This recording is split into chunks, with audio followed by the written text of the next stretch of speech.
Hey y'all, it's Lonnie and welcome back to my channel, The Homeschool Help Me.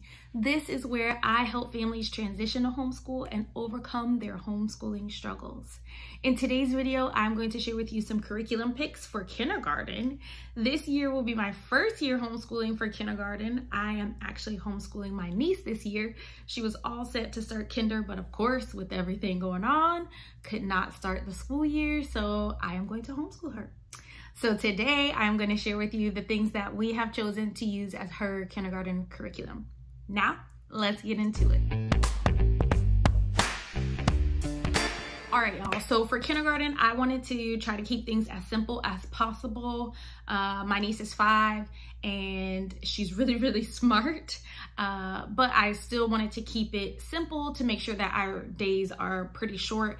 I want her to keep her love for school and love for knowledge, so I don't want to bog her down with like a ton of stuff. I really only require her to do a small amount of things each day, but usually she wants to keep going along with my 3rd grader. But I'm going to share with you some things that we are using for both girls, kindergarten and 3rd grade, and some things that are strictly just for my kindergartner. If you are interested in seeing what I have chosen for my 3rd grader, you can check out the video for my 3rd grade curriculum picks. But let's jump right into it. I'm gonna start with Bible because we do this together. Our main curriculum this year is More Than Words, Living Faith Bible curriculum. And this is from Master Books. I really like this. Last year we did not have a set curriculum for Bible, and I found that I was like kind of trying to piece things together, so I wanted to make sure that we kind of stayed in line. I taught them some principal tenets about God and important stories about the Bible for them to, you know, have the knowledge that they need as little kids. So I really like this because the lessons are pretty short. It's really Charlotte Mason style. You go through this story about what is happening. There is some copy work in there. There are some coloring pages in there. There's a page for them to be creative and apply what they have learned each week. Really like this. We are using this with both girls. The only thing that I have to do is open the book and kind of follow the lesson. My 3rd grader can definitely do the copy work. My kindergartner, I give her something a little bit simpler to write for her copy work because she just wants to be included in that also. And again, with the coloring page, there's a 1 page, 2 girls. So what I started doing is I just make copies of the coloring pages and I have it in there so that I can use it with multiple children. So this is our main text for Bible. We are still using Indescribable and the Action Bible. So in the More Than Words curriculum, it does encourage you to go to the Bible and find and seek the truth for yourself. So I want to show that example to the girls through the Action Bible. Now the Action Bible is kind of pieces of the Bible put into a graphic novel style. So sometimes we do have to go to a traditional Bible and find it and then try to find the match in the Action Bible. Indescribable, I love because I can always use this with science to connect back to the Word of God. Okay, for reading, I just want to make sure that she has the basics down before I start pushing her too much. Like, I remember kindergarten as being a place of fun. Like, my favorite part of kindergarten was going to all the different centers and being able to learn through play. So I'm not throwing a ton at her. So for reading, we are using the Level K Primer course book from The Good and the Beautiful, which she is absolutely loving and flying through. But I wanted to be sure to start at this level first before I pushed her into the K level, because I just wanted to make sure that she had the basics down before we started going a little bit deeper. The lessons in this one are short also. A lot of letter recognition, sound recognition, cutting, writing, all of that good stuff. To help her with her letter recognition, we do a letter or 2 every couple of days, and I always have some activities to go with it. These pages in her letter recognition folder are from This Reading Mama and Teaching Richer Rich, I think. So what we do is we do a few books, a few videos about the letter and the letter sound, and we make sure that we find that letter and those letter sounds throughout the day, throughout the house. And so I have her do this, where she gets to like color the letter T, color the tie. Now you're tracing and writing. She has to cut out and glue, and there are some options down there that don't begin with that letter. So she has to kind of picture read, practice cutting, practice gluing, and then I have her do the letter dabbing, which she really, really likes, and my third grader is a little bit jealous and she wants to do it too. So that's what we do for letter recognition. Those resources were free. I found them through This Reading Mama, who I'm subscribed to. I'll leave her information down below. A great, great, great resource, especially if you are teaching littles, pre-K, kindergarten, first grade. Awesome. For handwriting, we just keep it super simple. She has this manuscript tablet. I write down, make little tracing activities for her to do, and this is what she does. I do have the Good and the Beautiful writing for her level, but we haven't used it yet. I'm not sure if we will. Maybe, but she really actually likes to write, and that one is more so kind of drawing squiggly lines and shapes and things like that. But she really does just like to write, so we just keep it pretty simple.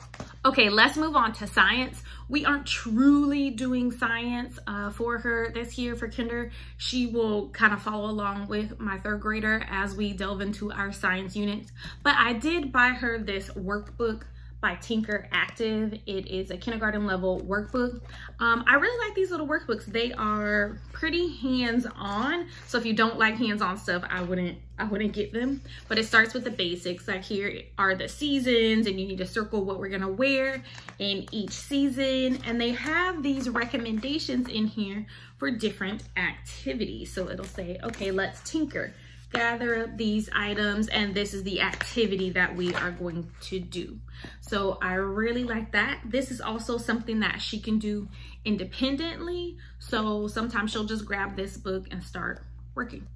Okay, for math, we are keeping it pretty simple. Also, I have the Good and the Beautiful math. This is just part 1. I haven't printed out part 2 yet, but she really, really likes this math part 1. It's very simple. So far, I'm finding that she's kind of going through the lessons quickly, and she is able to do the independent work. So that is very good, because again, I just want to reinforce number recognition, adding 1, subtracting 1, things like that. So we're working our way through this. I do like the story that it kind of follows through so far of the bees. One of her favorite activities is this shape shuffle. So each day she has to pull out a shape. I kind of hide them and she'll pick a shape, and then we graph. I love that we're working on graphing skills already in kindergarten. And then her other favorite is the calendar. So just being able to go through, practice the days of the week, practice the months in the year, and then practice writing the numbers for each day has been great for her, learning how to properly say the date as well as recognize what today's date is. So that is the main thing that we use this Good and the Beautiful kindergarten level. Okay, I also have her do a number of the day for kindergartners. This is from Mr. Elementary Math. This was also a freebie. I'll leave his website down below. Another great resource if you are teaching elementary, okay? I gave her the number of the day because my third grader does number of the day and she wanted to do it too. So I give her number of the day, and I just have this little box with erasers from Target, and her number's in the front, and we mix them up and she picks a number each day, and then she gets to work on these various number skills. What I like about this is that you absolutely can skip whatever you want, whatever your kid is not quite ready to work on yet. So we do that. And lastly, I also have this Tinker Active Math for kindergartners.